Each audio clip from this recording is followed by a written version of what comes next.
এই মুখ্যমন্ত্রী মমতা বন্দ্যোপাধ্যায় তিনি কিন্তু এই সবজির দাম নিয়ন্ত্রণ করতে পদক্ষেপ নেন এবং তারপরেই তিনি যে পদক্ষেপটা নিয়েছেন যে পশ্চিমবঙ্গের যে সমস্ত সীমান্তবর্তী যে সমস্ত বর্ডারগুলি আছে সেখানেতে তিনি আলুর যে ট্রাক সে আলু ট্রাক তিনি কিন্তু আটকে দেন। আর এরপরেই পশ্চিমবঙ্গ প্রগতিশীল আলু ব্যবসায়ী সমিতির পক্ষ থেকে তারা কিন্তু লাগাতার কর্মবিরতির ডাক দিয়েছেন। আমি সরাসরি পশ্চিমবঙ্গ প্রগতিশীল আলু ব্যবসায়ী সমিতির রাজ্য উপদেষ্টা যিনি আছেন আমি ওনার কাছ থেকে জানার চেষ্টা করবো যে আপনারা এই পদক্ষেপ কি জন্য নিয়েছেন। আমাদের পদক্ষেপ নেওয়া হয়েছে যে আমরা বিভিন্নভাবে আবেদন নিবেদন সাহায্য সহযোগিতার হাত বাড়িয়েও আমরা কোনো সুরাহা পাইনি, সেই জন্য আমাদেরকে বাধ্য হতে হয়েছে এই আপনাদের ডিমান্ডটা কি? আমাদের ডিমান্ড হচ্ছে বর্ডারে গাড়িগুলোকে আটকে দেওয়া হচ্ছে, দাম বাড়ছে বলে আমাদেরকে দায়ী করা হচ্ছে, আমাদেরকে কালোবাজারি মুনাফা খোর এসব উপাধি দিয়ে দেওয়া হচ্ছে, কিন্তু এর কোনোটাই আমাদের প্রাপ্য নয়। মানে এ রাজ্যের আলু আপনারা বাইরের রাজ্যে নিয়ে যেতে চাইছেন? হ্যাঁ, এ রাজ্যের আলু বরাবর যেভাবে বাইরে যায় সেভাবেই আমরা নিয়ে যাচ্ছি, এটা কোনো অবৈধ কাজ নয় বা চোরাচালান নয়। কিন্তু মুখ্যমন্ত্রী যে পদক্ষেপ নিয়েছেন যে রাজ্যের সাধারণ মানুষদের জন্য, সাধারণ মানুষরা যাতে কম। এবার প্রগতিশীল আলু ব্যবসায়িক ভাইদের ধর্মঘটের ফলে সমস্ত সাধারণ ক্রেতারা আলুর দাম আরও কিন্তু বাড়বে বলে সংশয় করছে।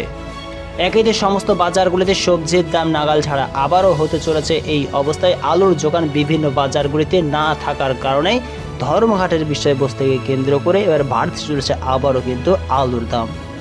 আর সেই কারণে সাধারণ ক্রেতারা সরকার মহোদয়কে প্রগতিশীল আলু ব্যবসায়িক ভাইদের সঙ্গে বসে এই সমস্যা ধর্মঘটের সমস্যার সমাধান করার উদ্বেগ জানাচ্ছে। যদি এইভাবে অনির্দিষ্টকালের জন্য ধর্মঘট চলতে থাকে তবে সমস্ত বাজারগুলিতে আলুর দাম কিন্তু 50 থেকে 100 টাকাও ঠেকে যেতে পারে।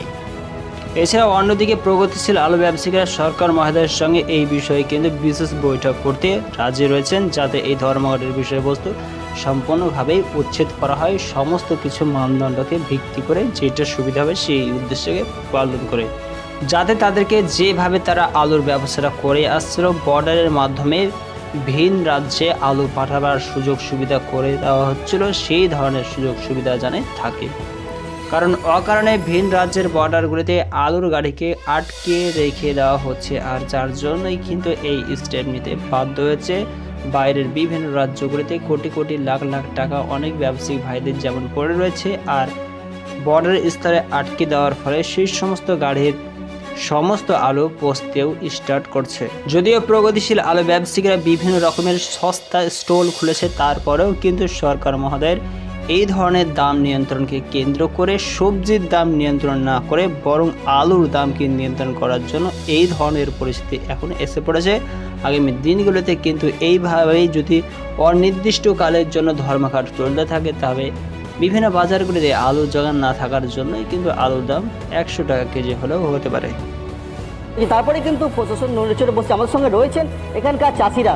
যেভাবে দাম বৃদ্ধি হয়েছে, আলুর যে দাম, আপনারা কি সেই একই দাম পান? আবার নতুন করে ধর্মঘট হয়েছে, এতে তো সাধারণ যারা মানুষ রয়েছে মধ্যবিত্ত তাদের সমস্যা পড়বে, আপনারা দাম পাচ্ছেন না, কি বলবেন?